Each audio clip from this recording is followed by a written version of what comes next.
Hey guys, so look, today what I'm going to be discussing is salon life and how do you build a business. You're just getting started, you're just getting out of school.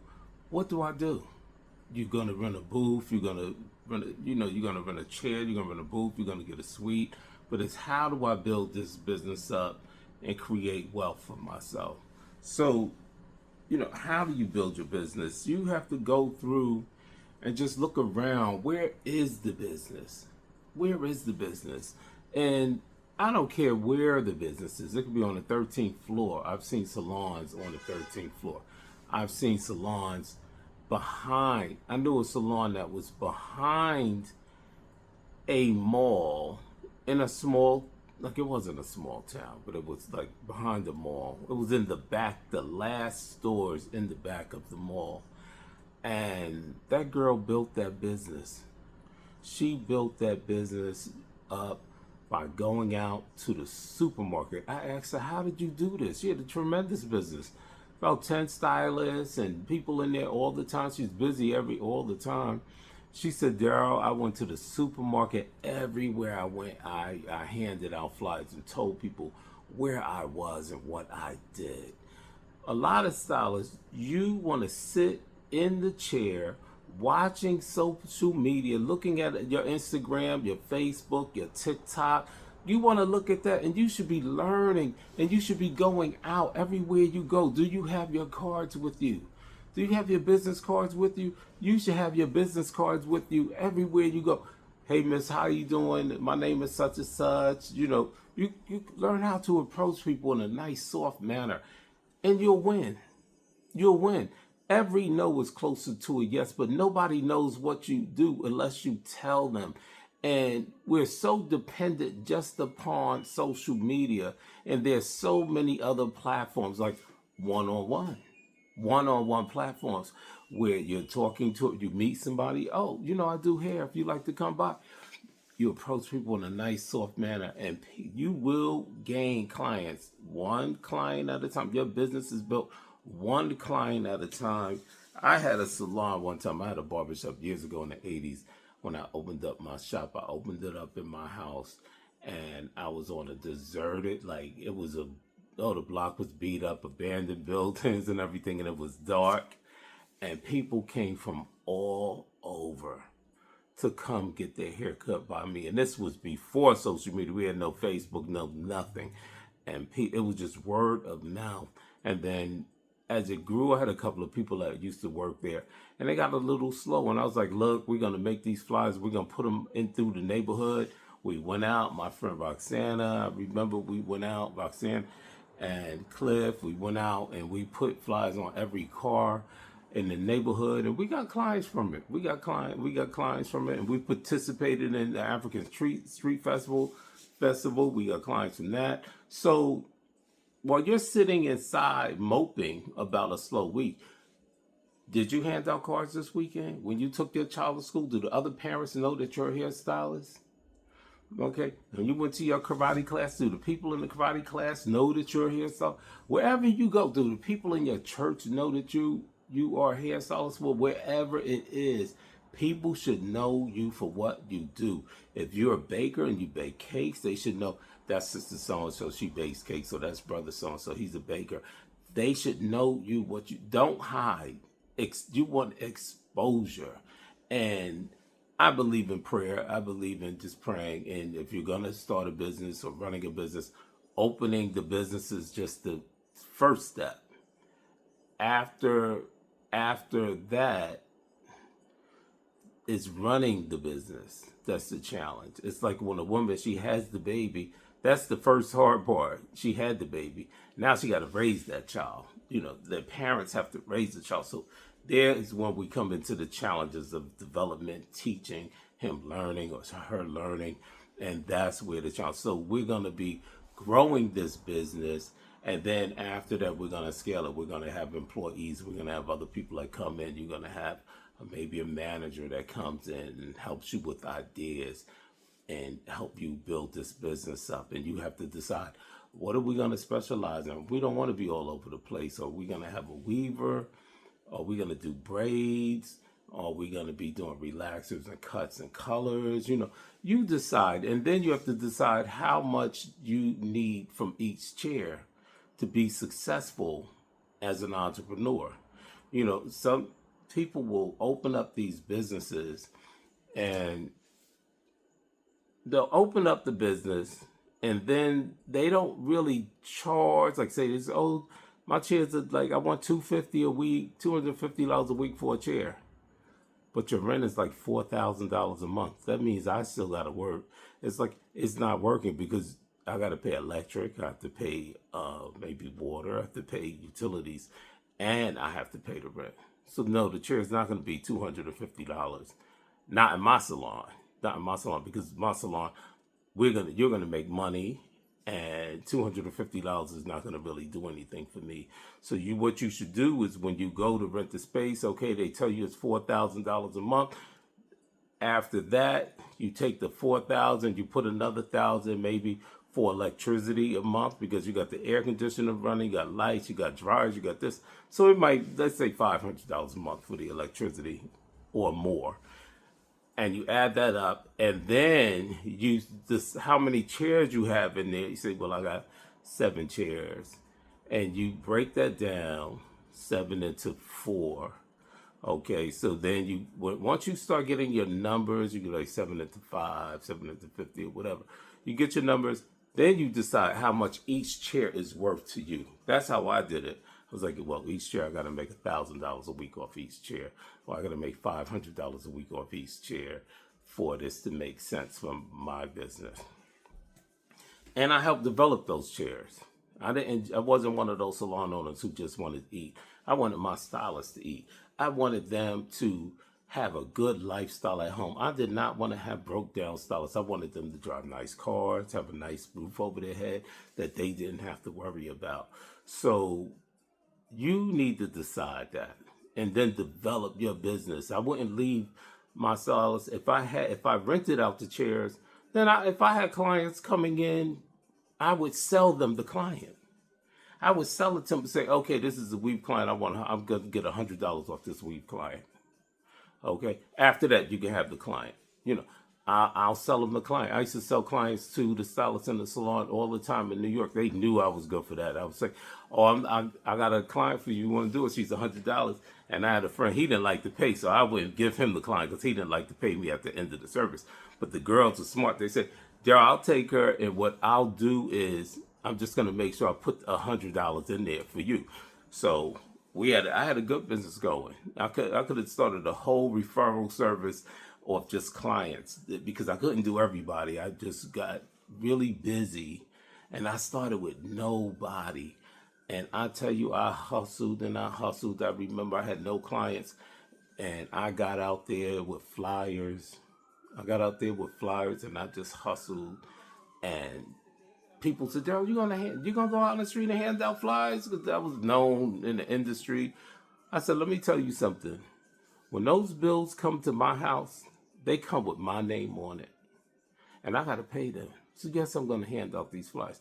And I built that business. I got out there. I talked to people wherever I went. I talked to them, and I got out there, and it was fantastic. And I like to talk to people anyway. So me being able to engage some of the women out there, it was tons of black women. My specialty is our black women. I love my sisters. So I went out, handed out the flyers, talked to people, and they came in, and I built the business.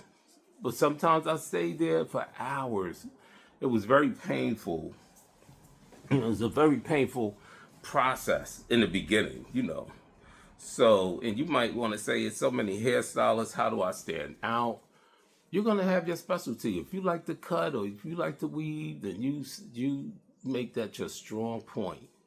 You make that your strong point. If you do shortcuts, then all your clients, you don't even have to do long hair for the most part.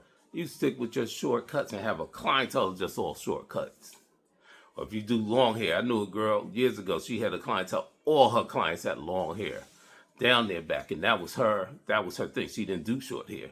So you don't have to do everybody. Just be very good at what you do. That's all you have to do. And there are people out there. Get outside. Sometimes I've seen salons on the ground floor and thousands of people just walking back and forth. And they're sitting in there in their chair on their phone. And it's like, what are you doing? The people out there. Like, why are you in here? You couldn't be in my salon. I used to say, here, take these. They said, what am I going to do? Go out there and hand them out and get you some clients.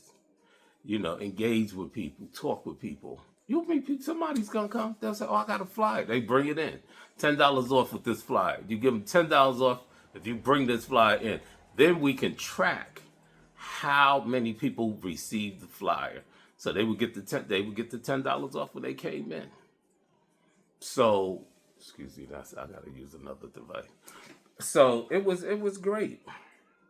And another thing, you don't have to be envious of another stylist or another business's success. There is in New York alone, they say about 10 million people, 8 to 10 million people, which is really more like probably like 14, because you got so many people here that are undocumented. But the undocumented people still buy. They're still getting their hair done. They're still shopping. So my thing is, it's all these millions of people. I don't need to have 8 million people come into my business. You could give me like a small percentage of that. Really, if you have a business, and if we did, depending on the size of the salon, if we did 100 people a week, and we have 5 chairs, so we did 20 people a week. We need to do a little more than that. If we did like 30 people each a week, we were good. We made our money. And then another thing is, what are you going to do with this money after you make it? Are you going to continuously go out and buy the latest Gucci bag, Gucci belt, Louis Vuitton this, and Birkin that, and everything? Okay, some of us are slaves to fashion. I'm one of them. I'm a sucker for fashion. I love clothes. Where people will come by the salon with clothes, I was always buying stuff. They knew I was like one of their best customers. There was one other gentleman, I'm not gonna mention names on the phone. Over the on the video, but he was the only one that beat me out in purchases, because how much I would, I'd run up $1,000 bill with the guy. So every time he would come around, I'd give him here goes 300, here goes 300. So, however, you must save some money. And if you have a problem for saving, I have a strategy for you. I want you to pick one of your clients. You got Miss Ethelberg. Miss Ethelberg comes in and she comes in and she gets her roller set. I'm talking like outside of New York. She gets her roller set and she spends $50.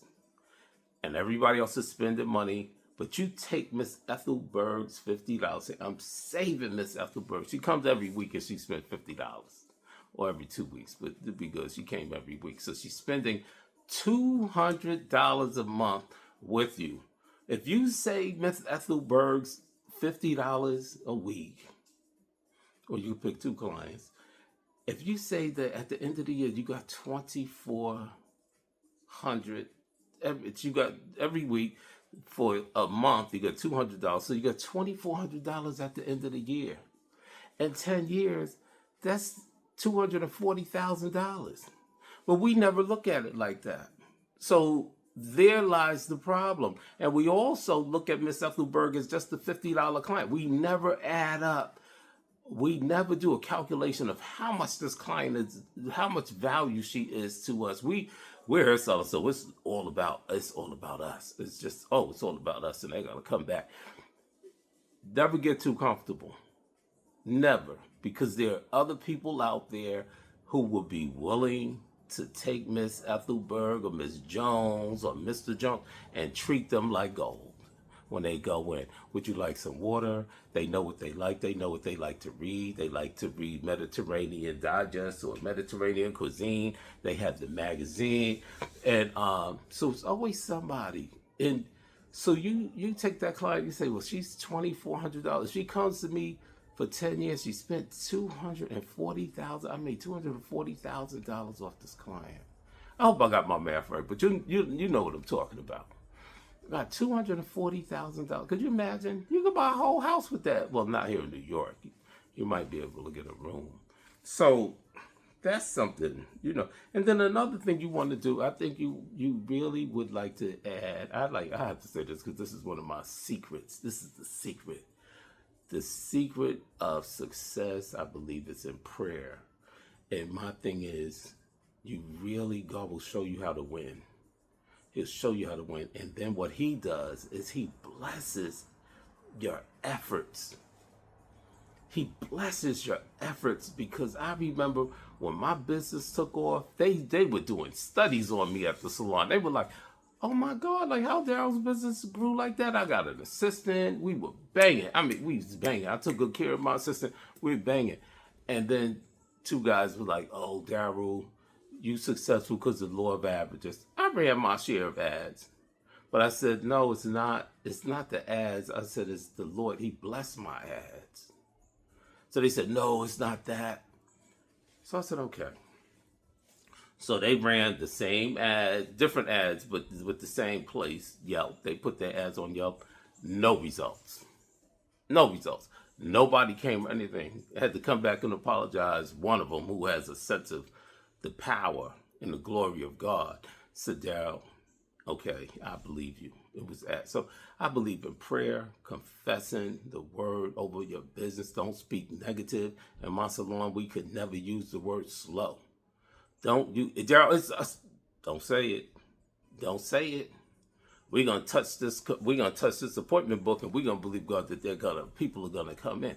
And we did it, and people will come in. We turned that business around. Like, you can turn your business around.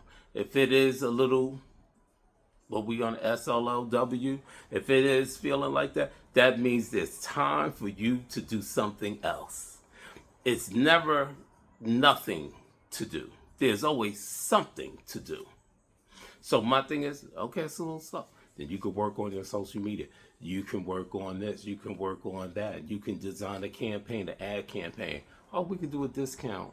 We can do a discount on this month on Tuesdays. So I've seen the Tuesdays. We have them coming on Tuesdays. And you'll be surprised how things would change. So never sit around. Don't mope. I want you to get up. I hear people always talking about, oh, it's slow week, this and this and this and that. It's like, well, what did you do with the time that you had? You had time to do something. You had time to think, take notes, take a look at your business. Do you need to clean it up a little bit more? Does it need a paint job? Do you need new towels? You can look at something and fix something. So you may be slow in one area, but you could be busy in another area, okay? And you will experience increase. So I don't know, I just want to get back to talking about the flyers. Don't negate the flyers. Social media is fantastic, and we want to do tons of advertising we want to do our TikTok page. We want to do our Facebook and Instagram. We want to do all those. But if I have to get out there, if it means between me starving and eating, paying my rent, or living out on the street, I'm going to hand out the flyers and let everybody know what I do. Everyone. So, look, I'm not going to badger you being on here 18 minutes, almost 19 minutes. I'm going to let you go.